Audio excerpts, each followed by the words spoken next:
Welcome into the DNVR Rockies podcast, brought to you by DraftKings Sportsbook. Now when you go and download the app, first-time users can get a nice $200 in free bets instantly with a $5 bet when you use code DNVR on the DraftKings Sportsbook app, the official sports betting partner of the NFL. I am Patrick Lyons. I'm Suzie Hunter, and we have a full week of Chicago for our Rockies. White Sox, Cubs, even our CHGO friends are going to be hopping in. It's Shy Guys. It's all about the Shy Guys. Shy Guys. It's going to be fun. Yeah, we'll get into the new Gold Glove Award that's been announced. We'll talk about some of Brendan Rodgers' defense. Mm-hmm. Someone was noticed in the lobby of their hotel yesterday and got free tickets to a show for the Colorado Rockies.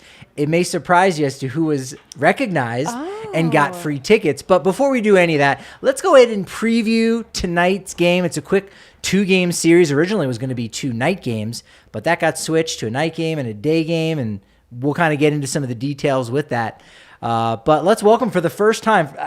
We haven't had anybody from CHGO White Sox yet, have we? We have not, but I'm so excited Herb Lawrence is joining us from the White Sox beat out at CHGO. Herb, how you doing? I'm doing well. How are you guys doing? Dude, we're great. We're so excited to chat with you. How are things going out in Chicago? It is nice and warm here. It's a beautiful day. Very unusual for September, middle September day. It's kind of hot, but ready for some White Sox baseball. They've been playing much better since the absence of Tony La Russa. It might be coincidence. It might be actually a fact, but these guys are out there performing the way, finally, most fans have thought they should be performing for the whole year. Yeah, that was really where I wanted to jump in on, is Tony La Russa, because when he first was hired and appointed the position, I'm curious how surprising that was for you, and you know, who would have been your top candidate to manage this team. Maybe it still would have been Rick Renteria kind of running the show there a little bit, but it seems as if fans are rightfully so a little frustrated with that appointment of TLR and his overall performance, you know, this season and maybe even a little last year too. Yeah, I think most White Sox fans, when they announced the hiring of Tony La Russa back in 2020, October 2020, where they just went to their first postseason in 10 or 12 years, I believe, the guys were like, I get firing Renteria, but you hired a guy who's worse, because the reasons why they fired Rick Renteria is because he wasn't analytically driven. He wasn't thinking for a guy that hasn't been in the game for like 9-10 years. Last time, yes, it was a World Series, but Tony La Russa, the game has passed him by.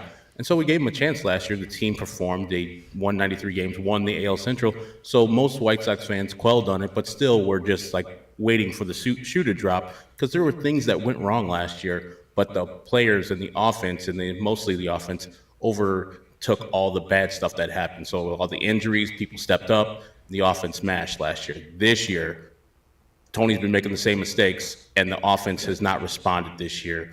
We're one of the worst teams in home runs.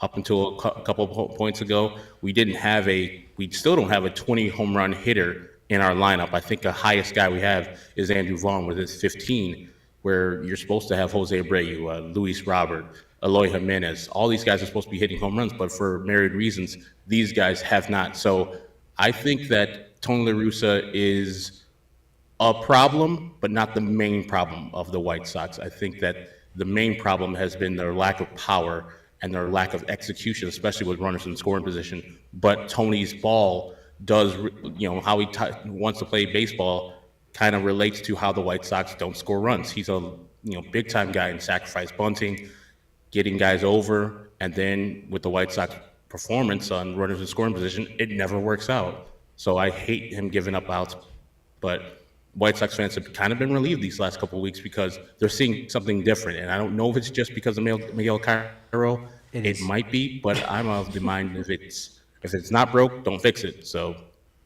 don't fix it. It seems to have fixed itself, right? Something in Tony La Russa, unfortunately, broke. He's getting it fixed. He's getting worked out. We hope him a good recovery. But Yeah. as you said, it's kind of been working out, just a little bit. I think we can relate in Colorado with the lack of power. Yeah. Rockies, looks like CJ Cron will be able to get to 30 home runs.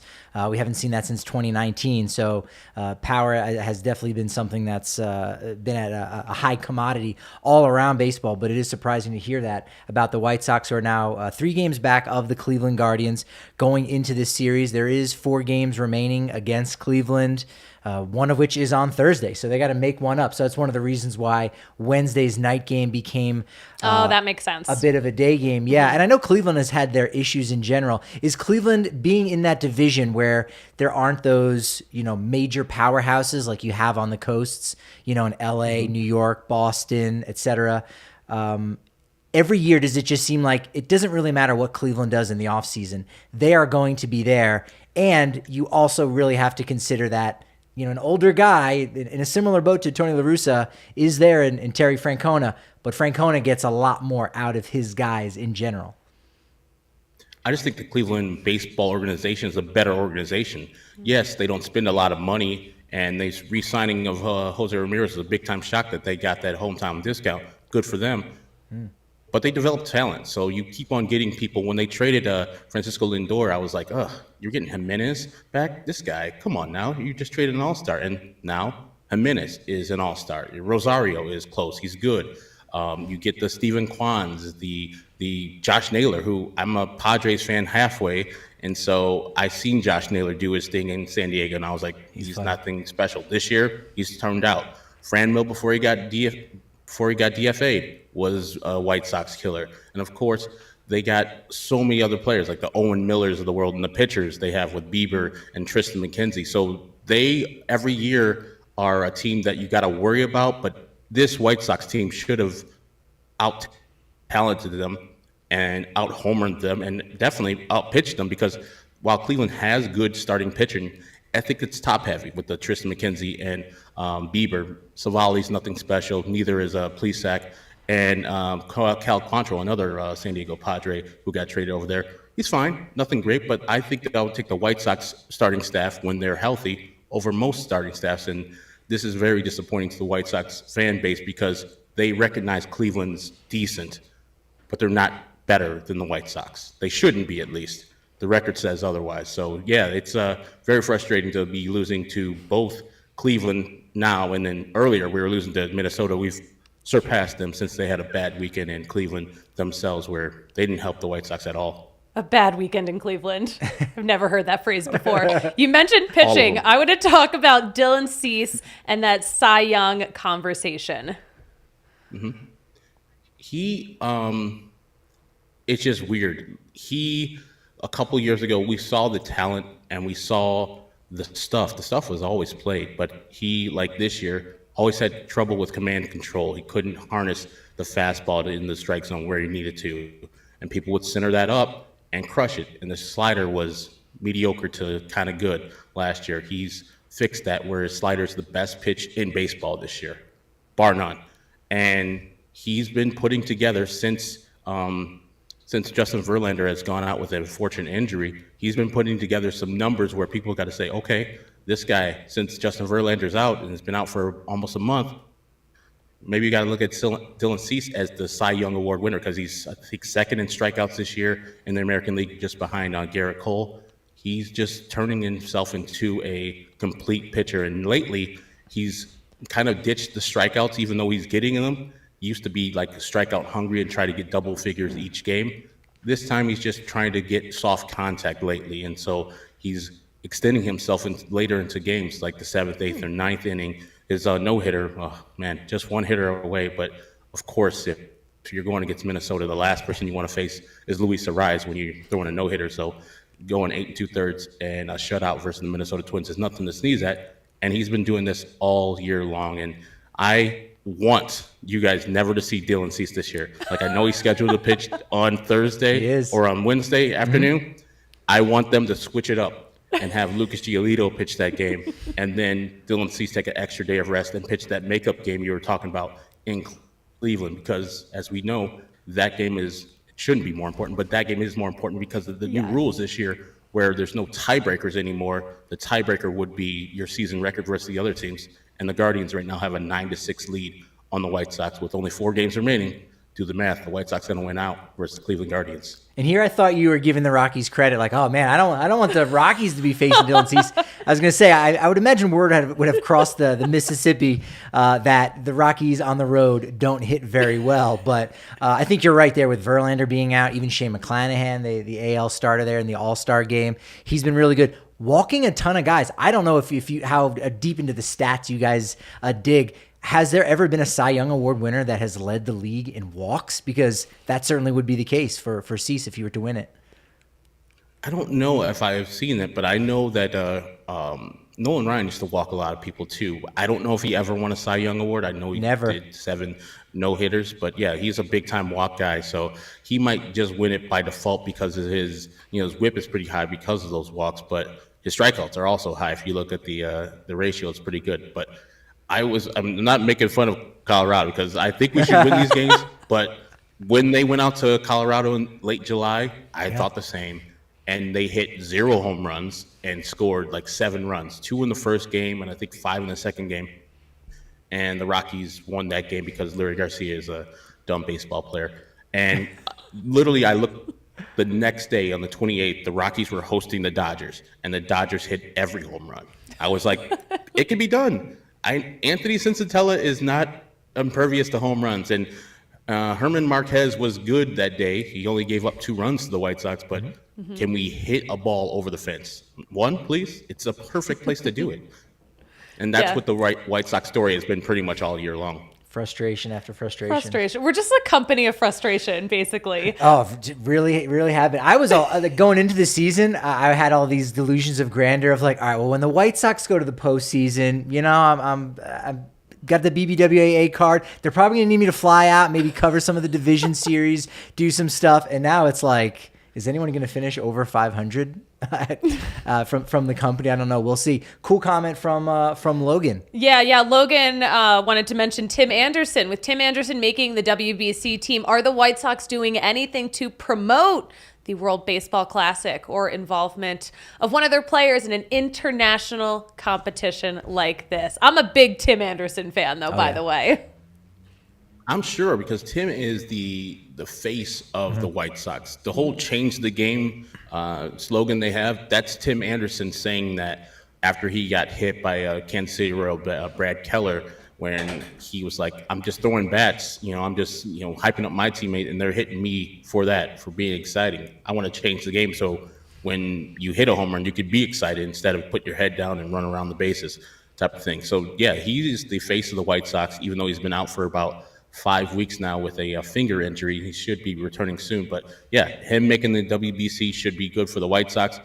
I don't know if Cuba is necessarily in the WBC. If they were, the White Sox would 100% be represented because they have 4 Cubans in their starting lineup currently right now with Jose Abreu, Yohan Moncada, Luis Robert, and Yasmani Grandal. But Dominicans, they also have Eloy Jimenez, who might be on that Dominican team. But also, I looked at that Dominican team. It's already stacked. So Eloy might have to sit on the sidelines on there. But, yeah, I'm sure the White Sox will do everything they can because one of the games, the preliminary games, I believe, is going to be held in their shared facility with the Dodgers at Camelback Ranch in Glendale, Arizona. So they'll do everything they can to sell that ballpark out, and then the subsequent games where Tim's going to be playing for USA. Yeah, that'll be exciting. I can't wait for that next March. It's going to be pretty great. As you mentioned, with Anderson being out, the White Sox, I don't think, Chicago. Do you call them the Shy Sox at all? Is that a term that has gone by the wayside? I say that, and I'm like, I don't hear too many other people. Is it like Hot Atlanta, where only people who aren't from there say that? I don't know. Maybe. Let us know, Herb. Kind of. Shy Sox is, in town. If you're in town, you just call them the Sox. True. Or if you get more of Chicago, it's the Sacks. That's all they call them here. They like Chi-Town and things like that. It's kind of like if you go to San Francisco and you call it Frisco or San Fran, they don't like that. They hate that. If you're just running out of words in terms, Anchorman thing in San Diego, like, come on now. I don't know what the Denver equivalent is. That I mean, I always say Denver, beautiful, the Sunshine State from old school. But oh, there you go. No one ever gets it. I like to call Chicago Beantown because y'all got that big bean. Yes, we do. Right in the middle of town. Right in downtown, Millennium Park. And you like trolling No one people calls it too. Cloud I Gate. also love trolling people. Yeah, that's a good troll. I'm like, what? Oh, okay. I see what you did there. That's definitely a thing you do. You're a regular Joey Votto. Look at He does me. that too. We have so much in common. Misnaming different cities, but Beantown works. Beantown work. I definitely mean, where's works. the lie? Where's the lie? True. This is true. Yeah, I don't We're think known the White more for our Sox. bean than Boston is. Yeah. Exactly. I don't think the White Sox have that magic where a player will go there, throw on the pinstripes, and then magically will be better like Dodgers, Yankees in many cases. But it seems like that's been the case this year, as you said, with Anderson being out. Elvis Andrus picked him up off the scrap heap. Boom. He's been fantastic. Been one of the best shortstops really since they've picked him up. And you had a guy like Johnny Cueto, who was just kind of signed, I think, probably right before opening day. And he's a guy that if you make the postseason, you are definitely going to be counting on him probably to make one of those starts, maybe even over a guy like Lucas Giolito. Like, those have been two guys who have been, I think, really surprising, along with brother of Rockies pitcher Peter Lambert, Jimmy Lambert. Like, he's also been pretty solid in general, hasn't he? Oh, man. Like, those three guys, if you ask White Sox fans before the season about those three guys, like, well, Jimmy Lambert's come up here every year and failed in these spot starts that he's had. He's a 4A pitcher. This year, Jimmy Lambert has been converted back to the bullpen, and he's been filthy. Like 98-mile-per-hour fastball, which we never saw when he was a starter, but, you're throwing fewer pitches, so he can let it go. The guy just turned into a guy that you could put into late inning situations and count on him. He's one of the four guys that the White Sox and their fans really count on at the end of the game, including him, Kendall Graveman, Liam Hendrickson, to a certain extent, Ronaldo Lopez. But Lambert's been great. And the two other guys, Elvis Andrus, man, since he's come to the ballpark and since he came to the team, he's brought a sense of professionalism, leadership, that there was a void in there where guys need to know what they're doing, when they're doing it, defense. And he's been doing it with the bat, where we said we haven't had a lot of power. I think Elvis Andrus with the White Sox has hit at least 3 or 4 home runs, which is in a month is a lot, because Jose Abreu through the month of August only hit 2. That's how bad the dearth of power has been going on. And Elvis Andrus has brought the power bat, and he's done some good stuff at the top of the lineup where the White Sox have been striving or have been struggling since Tim has left. He's been our leadoff hitter for the last couple of years. And since his injury, putting in different guys hasn't worked. And when Elvis came and he was inserted to the leadoff guy, they've been taken off offensively. And then what can we say about Johnny Cueto? He's a legend in 4 different cities. He started his career in Cincinnati, doing well, Cy Young award-winning guy, then went to win a World Series in Kansas City, went over to the Bay, San Francisco, was great there. And then now here, White Sox fans absolutely love this guy. If there was a playoff series where the White Sox were qualified, of course, Dylan Cease would be our number 1 game starter. Number 2, game 2, Johnny Cueto. Right now, he has earned that number 2 start. Even though his last start wasn't great, he has been the second best pitcher on this White Sox team. And it's Lance Lynn's coming to get him because he's been pitching improved since he's come back from an injury. But Johnny Cueto has been solidly consistent. He's had the most quality starts for the White Sox. Every time he goes out there, you can pretty much guarantee 6 innings pitched, 3 earned runs or less, and a quick game. And Johnny Cueto has been a godsend for this team. So Rick Hahn, during the season, wasn't counting on these guys for the most part, but these guys have done well for him and have performed for the White Sox. If the White Sox didn't have those 3 guys, they'll be further into the abyss, maybe by the Kansas City Royals down there in 4th place. Lance Lynn makes Johnny Cueto look like a bodybuilder, like just by comparison. Those big-bodied guys. Do y'all call guaranteed rate field, or is Comiskey still what it's referred to most as? Because it's Comiskey too, but yeah, like it was called Comiskey for like a good portion, and then they started doing the sponsorship thing, and it's been named a couple of things, but very few people call it the full guaranteed rate field. They'll call it the G rate. They'll call it the great. Mostly they'll call it Sox Park. That's an old thing. Like they even called the original Comiskey Park just Sox Park. So there's nobody excited about a mortgage company doing the advertising with the arrow pointing down. Terrible logo. Very weird. Terrible Yes, logo very for a weird. sporting arena. Guaranteed rate. Yeah, Yeah, that's so bad. When we saw it, we're like, is this a joke? What are we doing? Honestly, I Jeremy think likes I money. think it might be Guaranteed Rate's fault that the White Sox aren't living up to expectations because they brought bad energy with that big down red arrow. I couldn't agree more. I mean, they did win last year when they had the name, but this year it's taken its toll. The White Sox haven't had a winning record at home this year. It's because of that's that guaranteed rate. People are like, ugh, I don't come into this ballpark. Guaranteed rate is so terrible. I mean, if I was going to a ballpark like Coors Field, I'll be happy. My fiance just went to Coors last weekend, and she loved Coors, and I told her she would because it's one of the best parks in the game. Guaranteed rate has good food and drink options, but otherwise the ambiance, the feeling is not a great MLB ballpark. It's just mediocre. Yeah. Now, if we was going to Coors, man, I tell you what, that right field up there, mercy. Rooftop. Yo, we love Coors Field. A lot of people love that rooftop too. Which park is better? Which Chicago ballpark is better? Ooh. Guaranteed Rate or Wrigley? Put him on the spot. Because I got opinions.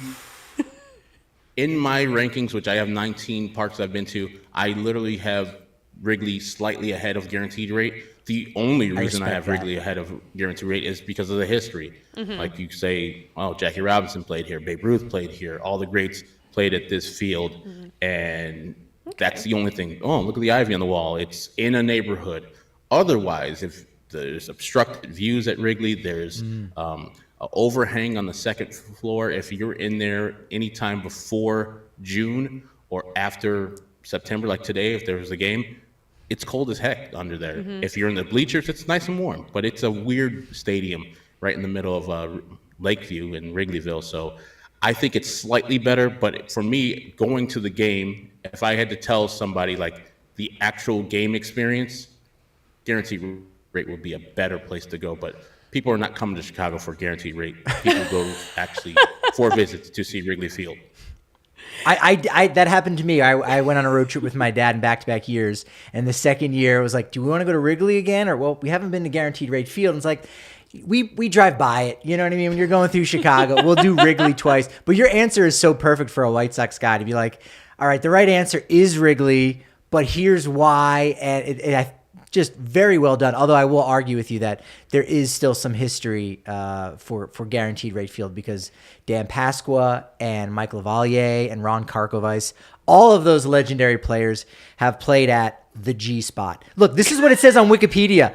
It says New Comiskey, the rate, the cell.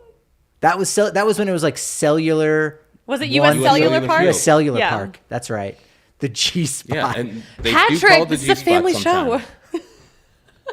From time to time, they do call it the G-spot. Who's they? Who calls it that? The Uber White drivers Sox who can Twitter. find it. Oh, okay. All right, let's take you back real quick before we get you out of here. Have you ever seen the Rockies play at Guaranteed Rate Field? I'm just curious. The odds are you probably believe haven't. so. I've seen a bunch of teams play at Guaranteed Rate, but the Rockies do not. I probably have. I would say more than likely I've seen them play because I was a big time Larry Walker fan, and I'm sure that he had crossed paths in one of these interleague series.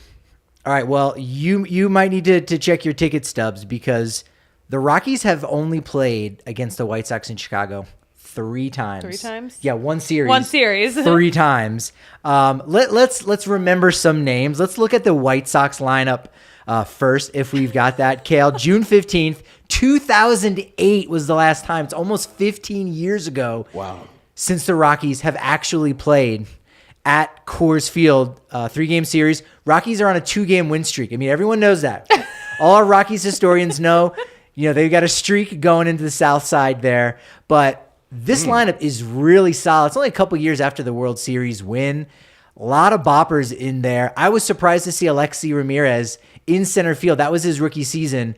He played a decent amount of center field before being a long-time shortstop there for the White Sox. That's a solid lineup, wouldn't you say, Herb? Really solid lineup. That was, a couple years after the World Series.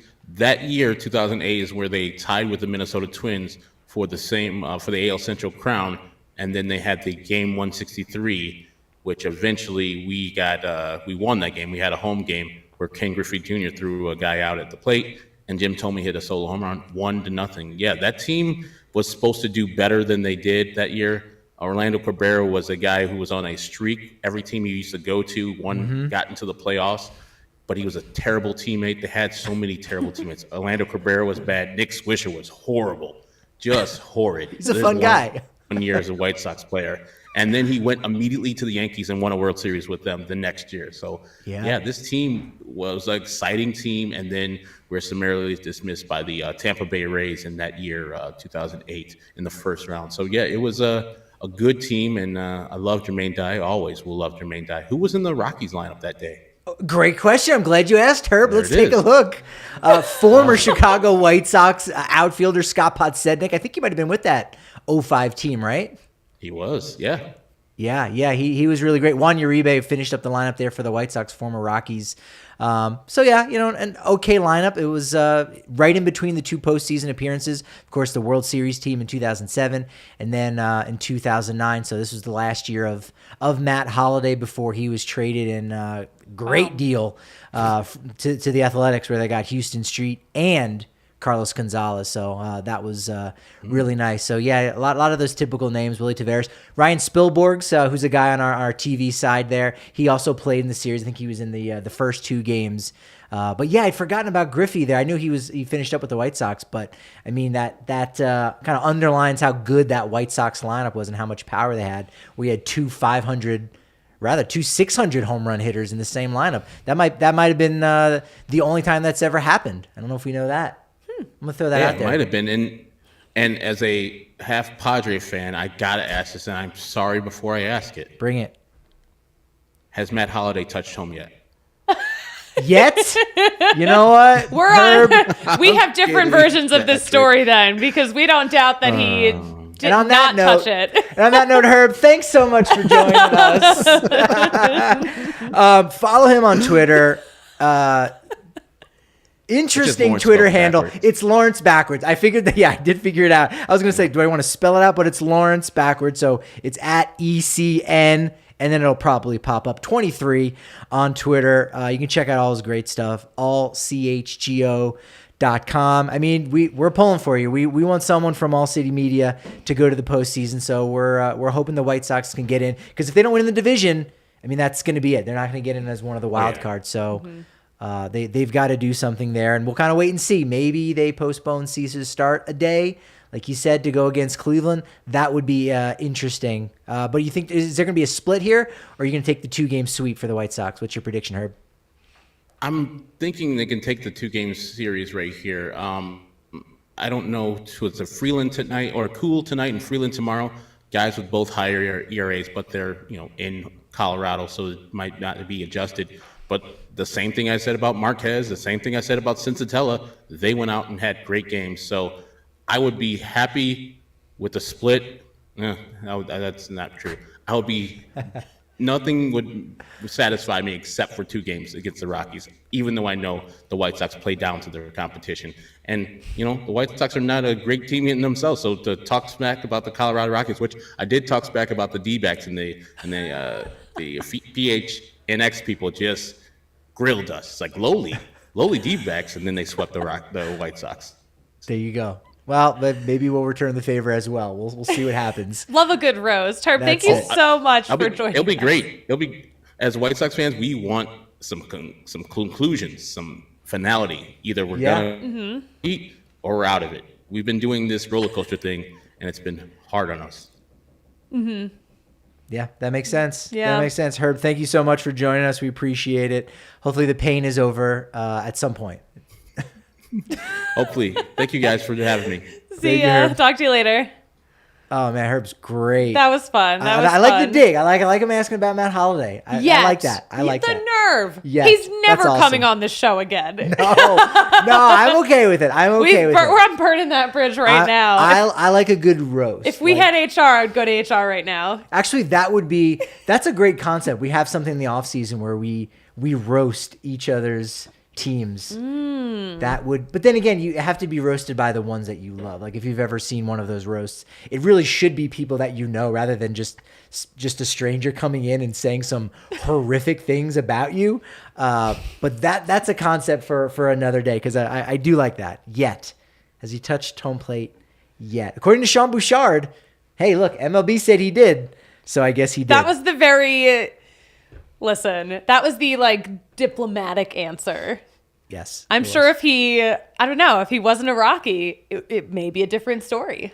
Yeah, well, look, I'm going to be diplomatic and not be biased at all when I say the DNVR Bar is the only place to watch Denver sports all 7 days of the week. We are now open 3 o'clock each and every day, weekends sometimes earlier. We know college football is going off, but members, it's only 50 cents for your first month if you're not a member. But if you are, guess what? You get 15% off your tab just at the bar, which is a fantastic upgrade. Rather than just a couple extra ounces of beer, which goes a long way, you're getting 15% off your total deal. bill. Oh, yeah.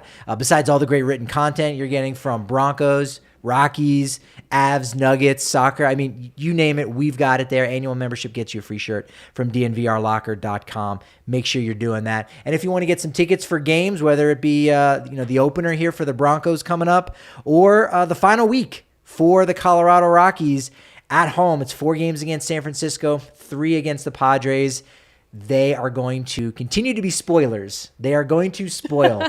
That's what they like to do this year. That's the only thing they can do. So they're going to do that. And you can get tickets over at Gametime, the hottest new ticketing site that makes it easier than ever to score the best deals on tickets for sports, concerts, shows. And I love the layout of the map. And it's the most easy to use on top of everything. And one of the best parts about it is, sure, you can get tickets now ahead of time if you know you have a group. But if you are on the fence, it's great for fence sitters. And I am very much a fence sitter at times. And that doesn't always help me out. But Gametime does, because I can get seats behind home plate, last minute 50-yard line, which happened last year for the Broncos' final game, whereas 50-yard line, really great seats. You can get all of that with Gametime. Same thing applies for concert tickets. Bottom line, if you love DNVR, you're going to love Gametime. It's the best way to support us is by buying your tickets through the link in our description podcast or on YouTube, the DNVR Sports channel, if you're watching us now. Join over 15 million people who've downloaded the Gametime app and score the best seats to all your favorite events. And hit the link in our description to save. Ivanka is the new GOAT, the remote GOAT. The remote GOAT. Oh, I like this. I just made that up, actually. Oh, that's good. They should start using that. I think I just made it up. Oh, yeah, because we're saying we're the greatest of all TV. That's what I'm supposed to say. Let's go. But I pivoted and I said the remote GOAT. That's it. In fact, King of ad reads over here, Patrick I don't Lyons. think you need the remote necessarily, because they're allowing you to, not only if you want to get it at home with the crystal clear HD that uses less bandwidth and allows you to enjoy over 60 entertainment channels, but you can also get the Sling TV bundle to get ESPN and more, so you can watch on your phone, your laptop, wherever you're at. It's fantastic, and it's only $25 per month, plus a $5 receiver fee. Right now, Colorado sports fans, you're going to get $10 off on top of that per month for your first 3 months. Make sure you just head over to evoca.tv/Colorado10, evoca.com/Colorado10. No contracts, no catches. Evoca is TV made for champions of the remote. The remote GOAT. The remote goats. That's where you're going to get the nuggets. Let's go. Not the yard goats, the remote goats. No yard goats. The Denver remote Not goats. yet. That's it. If we have like a little softball team, for Altitude Sports, AT&T Sports, because you're going to get all those channels on there. It's fantastic. So, yeah, Rockies 2-1 all time in Chicago against the White Sox. That is the least amount of games the Rockies have ever played in any one city. That's insane. Only been there one time to the south side. That is, I can't even wrap my head around that. After all these years, they've only been there once. I think the White Sox have played in Colorado 3 or 4 times. I think it might have been 3, and then just this past summer was the 4th time. They've only played 2 series ever in Tampa Bay. They will play them in Tampa next year, right? Because we got that balanced schedule. So, Rockies will be playing the White Sox a lot more. But did you know? So actually, I also want to say this. Okay. No. I'll just say there's one city in the world hint, that the Rockies have never won a game. So they've taken 2 out of 3. They only won 1 of the 6 games they've played in Tampa. But there's actually one place they've never won a game. I know it. What? It's Toronto. Toronto. You pay attention. That's why. Hey. I've mentioned it. It's one of the weird fun facts. I know what I'm talking about. You do. In fact, the last time they ever won a game in Canada was May 5th, 2004. It was the final season of the Expos, right? Oh, because they've never beaten the Blue Jays in Toronto. That is crazy. At least they've won a game in Canada. Yes.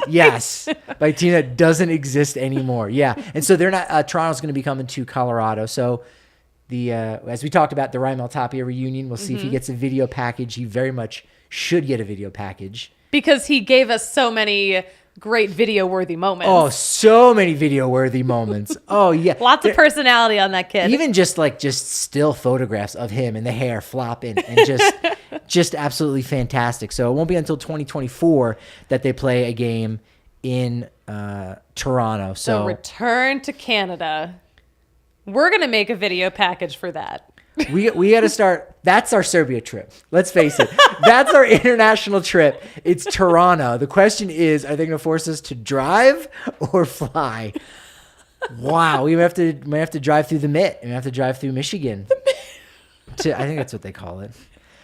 Chad Kuhl against Michael Kopech tonight.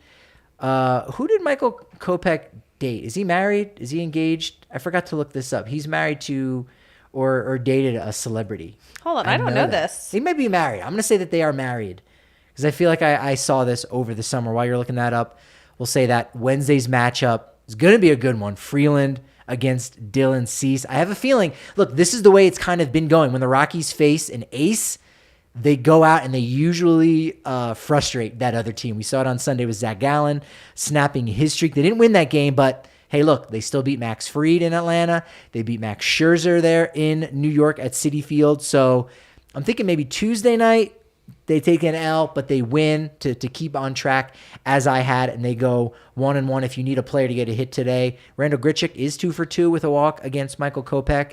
And as a deep cut, CJ Cron, he's 3 for 8 against Liam Hendricks. They haven't faced each other in 5 years, back when Cron was with the Angels and Hendricks was with the Athletics. Michael Kopech was married to Vanessa Morgan, who is an actress, and filed for divorce while she was pregnant. And then was very soon after expecting a new baby with a new girlfriend. Oh. So Michael Kopech sounds a little chaotic. We have to call him the Cannon. Because if you get the Nick Cannon reference there, he's the Cannon, Michael Kopech. That's it. That nickname fits. What would we know Vanessa Morgan from? Riverdale. Riverdale. Oh, so she's still on it then. Yeah. There we go. Pretty famous. That's pretty cool. Yeah. I like that. So I was looking up all of this and I did not listen to a word you were saying. It's all filler. That's okay. We're just breaking it down, helping the folks over there that are getting on DraftKings Sportsbook. But yes, the big news. That's not that big, but who do you think would have gotten recognized in the hotel and given tickets to see a concert? It was an Eric Clapton concert. I don't know if that matters. Maybe it does. Maybe it doesn't. You'll have to decide after. Someone was recognized, said, oh my God, you got to come. They got backstage passes, didn't get to meet Clapton, but did get to meet a bunch of people in the band who was aware of this person. Who do you think got recognized from the Rockies? I'm mad that I don't already know the answer, so now I actually have to guess. Was it Jake Bird, but they thought it was Daniel Bard? No. Good. That's almost 2 guesses in one, but I'm only going to count that as one. Kale, you can feel free to jump in. Who got recognized from the Rockies? So basically, this is a game of Kale, name a Rocky. Who got recognized and was given tickets to go see Eric Clapton with backstage passes? Kyle Freeland? Okay, no, good guess. Let's just throw names out. I'm like going through. Elias Diaz. I think you're not going to get it. Because I've seen, you know what? This is such a fun road trip for everyone because there are so many off days in Chicago. There's so many day games. So like I've seen like what other guys are doing with their wives and their girlfriends. So I'm like trying to think. I'm like, who haven't I seen who could have gone to an Eric Clapton concert? I like the Elias Diaz reference there. Thank you, Kale. Was it Marquez? No, it was Bud Black. Oh my God. Bud Black. They're like, is that? They did like a double take. Like, what? Harry Ralston Black? Who gave him the tickets? So they're in the same hotel as Eric Clapton and his band, and was recognized by someone either in the band or that, tour manager, whatever, and was like, you got to come out. We got to get Bud Black at the show. He didn't get to meet Clapton, but he got to meet people in the band and everything. So where did you see this?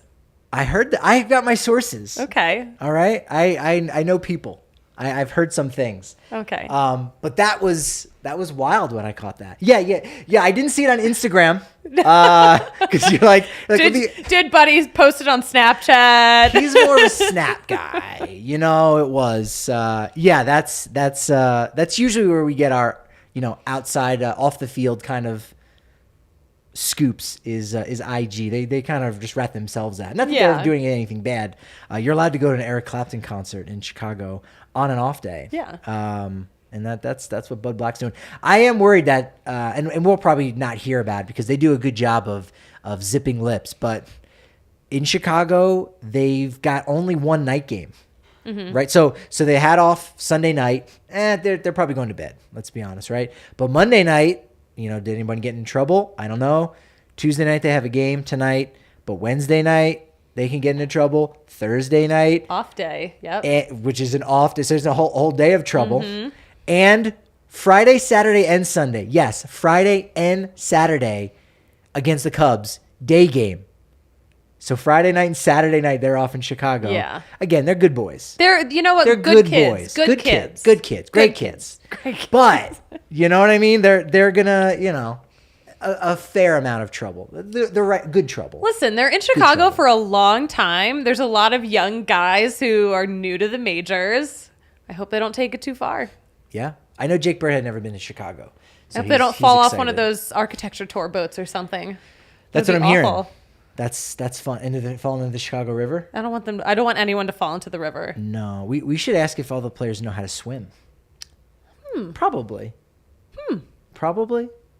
Can't make those kind of assumptions. And you can't make the kind of assumption that just because your teeth don't hurt, your oral and dental care is good, because you never know. You never actually know until you go down to Green Mountain Dental Group, a place where they will hook you up. It's only 15 minutes outside of Denver. All you got to do is tell them that the DNVR Sports team sent you, and they're going to hook you up with $300 discount for a full orthodontics treatment for new patients. You could also mention us and get a free set of bleach trays, which $350 value. I mean, that you can't turn your nose up at that, especially because they've got the good kind of trays that aren't going to make your teeth overly sensitive and hurt. That was not the case with my experience with them. You'll get that when you schedule a new patient cleaning, exam, and x-rays. And so Green Mountain Dental Group is the spot to go in and around Denver to get taken care of your chompers on that. And if you want to just take care of your general gut health, Athletic Greens. This is our green corner here to talk about that. One scoop, 75 high-quality vitamins, whole food source, superfoods, or one packet, right? Because if you got the travel packets, that's where I'm at now. I'm running low, and I need the big bag with the big scoops. I'm using my travel packs. You're actually going to get some, too, when you go over to athleticgreens.com/ROC. Those are the first three letters of Rockies. Besides getting the 5 free travel packs, you're also going to get a free 1-year supply of immune-supporting vitamin D. It puts your gut health in a positive, in a big way. Take ownership over your health and pick up the ultimate daily nutritional insurance. It's Athletic Greens. Sounds good. Love Athletic Greens. I love it. Love that That's stuff. how I start my day. Have we talked about the lineup for today yet? Is it out? It's out. I'm up for that. Let's see. And I'm not going to, I feel good about hearing the lineup because so many of the young guys have been playing consistently. There was a period of time where looking up at the lineup every day was frustrating because you didn't see Elihuris Montero in there. There, were some other younger guys kind of wallowing away in AAA. Now you got a lot more of those guys up now. And so let's hear who we got in the lineup today. No Montero in the lineup today, but we got Rymack batting leadoff, Daza in left, Crone at DH, Blackman in right, Brendan Rodgers is at second, Randall is in center, Michael Tolia at first base. Nice. Diaz is catching, and Trejo's at shortstop. So. Okay, Trejo back in there. He's Who's back also in a there. rookie. Let's not forget that because I mean, there's going to be a point where you could have maybe 6 rookies on the field at one point, right? Montero at third, Trejo at short, Tolia at first, Servin catching, Bouchard in the outfield, Feltner pitching. You could have 6 of the 9 rookies. We may have to track down Rockies PR to find out how often they've ever had something like that before. 5 of these guys, though, were once-yard goats.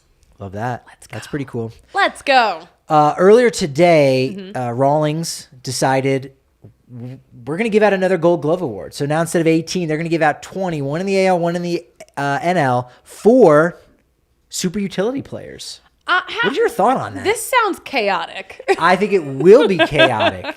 No, totally, because then you go, all right, well, Ryan McMahon, again, he hasn't played a ton of games over at second base. It's maybe upwards of 10 now at this point. If he doesn't, if he's not a finalist at third base, and again, I'm not sure exactly how they're going to do it. The voting is going to be the same way, but if you're eligible at third base, are you now not eligible for super utility?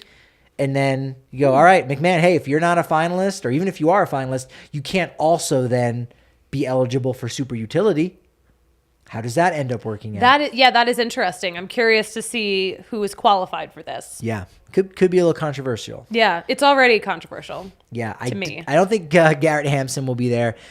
Defensive runs saved is a stat he doesn't fare very well. Elias Diaz, he's at the bottom of the Rockies list at -14. But a guy that's the top of the Rockies list, and there was a really good article that you shared with me earlier today, Susie, about Brendan Rodgers leads the team. Plus 19 on the defensive runs saved. And in this article, I think it was Sports Info Solutions by Mark Simon, it kind of goes into some of what I discussed with Brendan that you can get over at the DNVR.com about kind of being very careful about when he dives for a ball, because he had that shoulder surgery back in July of 2019. And this article actually breaks it down into diving plays, which is, again, more information seems like it would be good. It's also a little overwhelming. Yeah. It's also, how do you utilize it? But it was really interesting to see just how many diving plays, or what percentage of diving plays he's been able to convert successfully over there at second base. Yeah, and it was interesting to see that really, no one's diving more than Brendan Rodgers. It's true. Yeah, he's made 18 diving plays, 18 out of 34. So he's a little bit above 50%.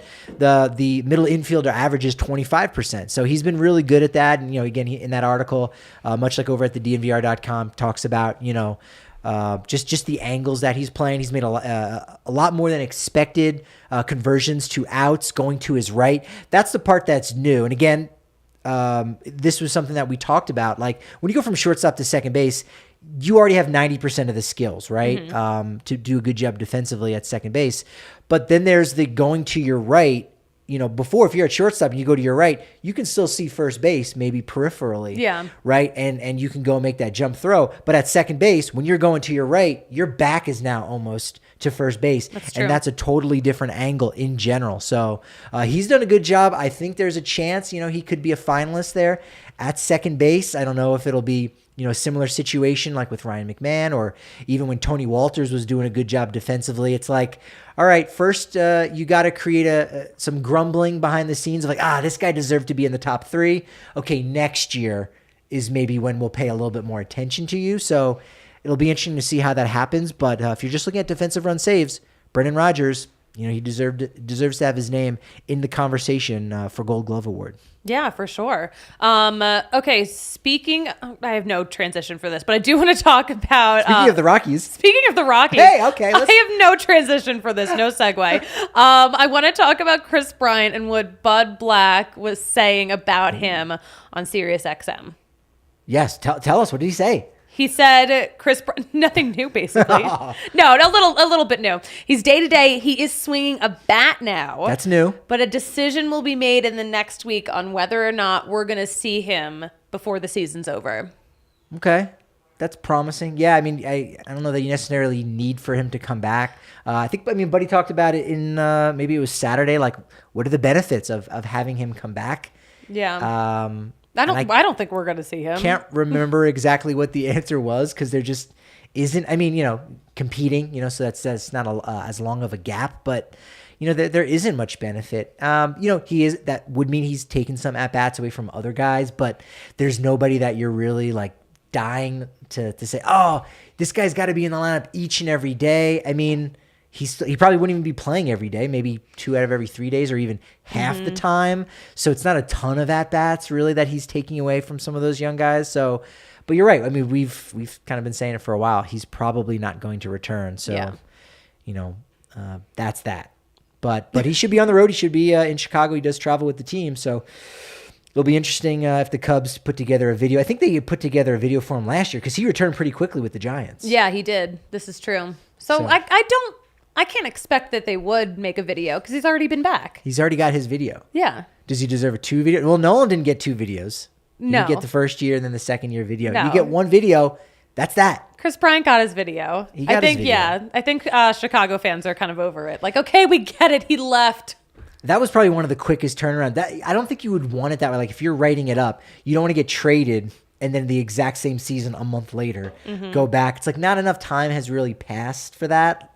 So that was what was kind too of much. It's too much. It's too much. Too soon. I don't know if you saw over on MLB food fight. Look, here's something that the Rockies could maybe go deep. We could be talking about semifinals, finals, but it just really has to do with their concessions. Aramark food fight. Yes. The best food at each ballpark. And what would you guess would be the submission? I mean, Helton Burger. Oh no! It's the Elvis Shake. Yeah, it is. It's the Elvis Shake. But yeah, the Rockies are moving up that bracket right now. It's Elvis Shake versus Peanuts. So there's 32 that go in, right? Like you think about March Madness, 64 to 32 to 16, 8, 4, 2, 1. It's the perfect number, but there's only 30 teams. So two teams foods have to play against one other just general food. The Rockies have a food buy, I think. A food buy. I guess they're the favorite because they just are against Peanuts, and it just has an MLB logo, not a team logo. They have a food buy. So good for them. I guess. Let's win this thing. I guess. I don't know. Was the Elvis movie successful enough to really... Because they got ahead of the movie. You know what? I didn't see the Elvis movie. I didn't see it. I doubt that was the thought process when coming out with the Elvis Shake this year. Maybe. Maybe I'm giving him too much credit. I think to have thought ahead on that. Listen, unless they're getting that branding money. Yeah. Unless they're getting ad money, I would say they have nothing to do with each other. Well, did they have to pay a royalty to call it the Elvis Shake? But then again, there are a bunch of different Elvises. Lots of dudes named Elvis. I mean, only 8 overall in the history of the world, but that's more than the one, so I would agree. In general, have you ever met anyone named Elvis? I have not. I've gone to an Elvis Costello concert multiple times. I don't know that I have, yeah. But I've never met an Elvis. Kale, have you ever met an Elvis before in your life? There's someone who used to work with one of my parents named Elvis. Right on. Yeah. Did you see the Elvis movie? I didn't, but I was just looking up reviews. It got really good reviews. Good for them. Reviews. It's Baz Luhrmann, so I mean, Baz is going to do a good job, right? Wasn't it Baz? It's a Baz Luhrmann movie, yeah. But I'm not a big Baz guy. Not a Baz guy? Okay. Not a big Baz guy. I think he ruined The Great Gatsby, and that's my take. Wow, that is hot. Are you still a Russell Wilson guy after the Week 1 loss? Big Russell Wilson guy. I thought he played very well. All right. Yeah. I wanted to ask some of the Broncos guys because they did a show before us. Who would transition better? Russell Wilson going back to the Rockies, which at this point, I mean, could happen. The honeymoon's over, right? Like him transitioning to the Rockies. Look, he was drafted, or Ryan McMahon maybe at least being a backup QB for the Broncos. He's got that kind of pedigree. Mm-hmm. His brother's tearing up. I forget where his brother's playing. TJ McMahon. He had a big day on Saturday, I think. Rice? Does he play at Rice? Maybe.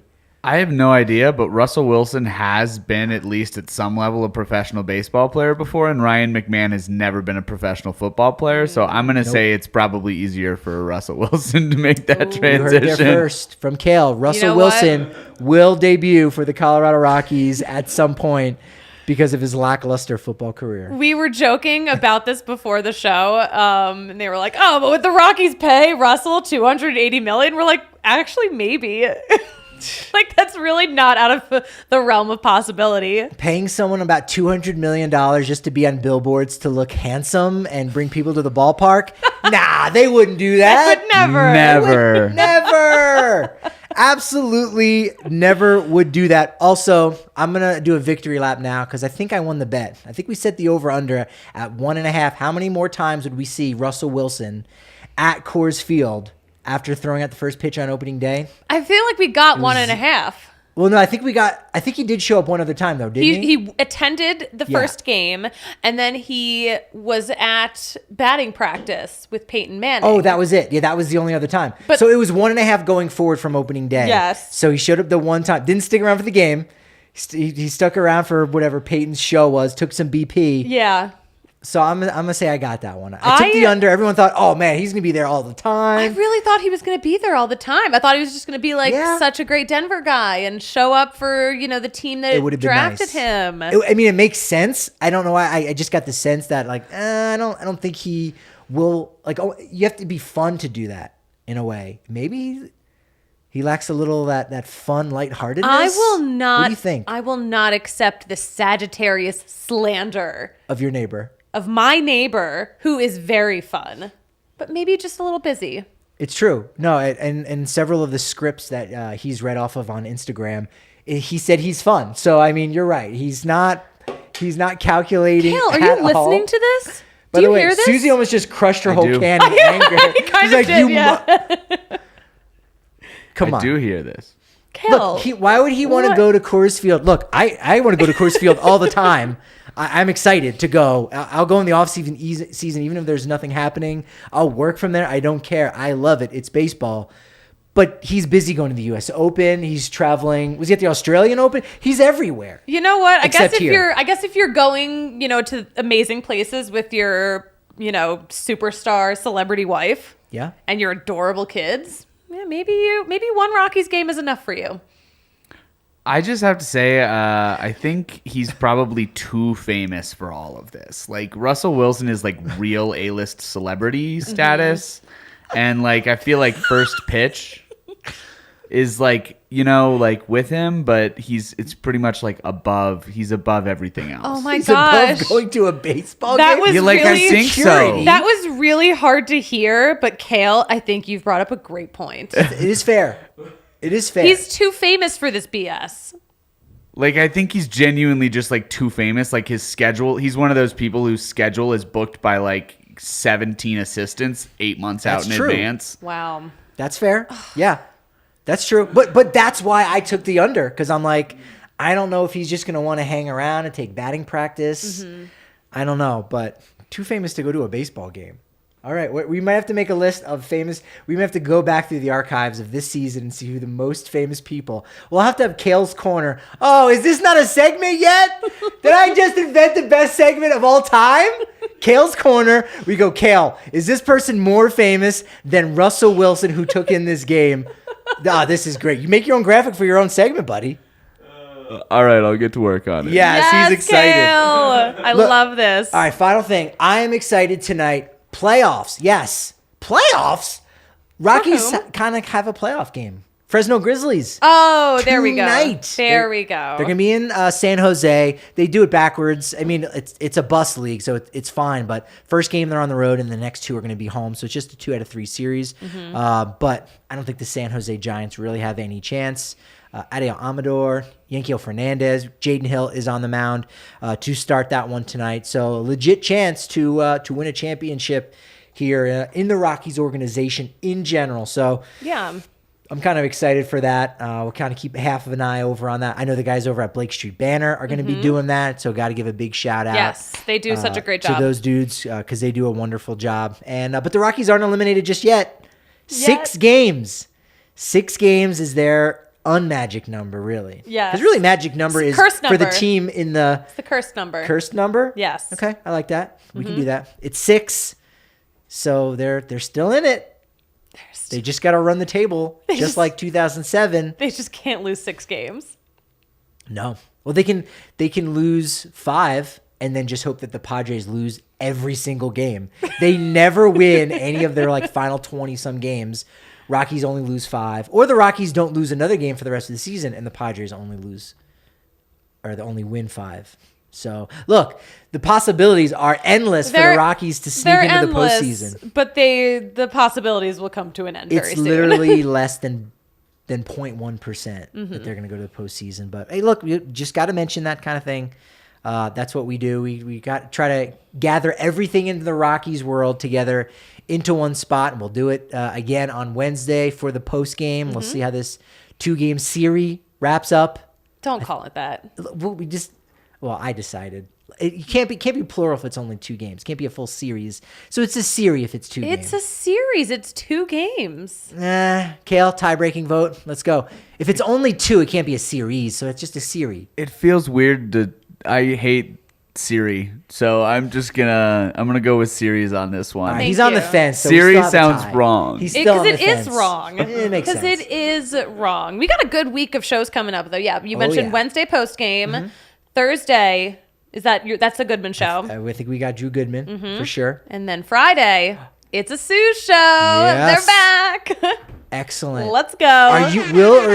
Will you be getting somebody more famous than Russell Wilson to be on the podcast? Not this week, but close. More famous than Herb Lawrence of CHGO White Sox? Possibly. Ooh, Yeah, possibly. Okay. All right. Hey, that's why you got to make sure you like, share, and subscribe. DNVR Sports channel over there on YouTube.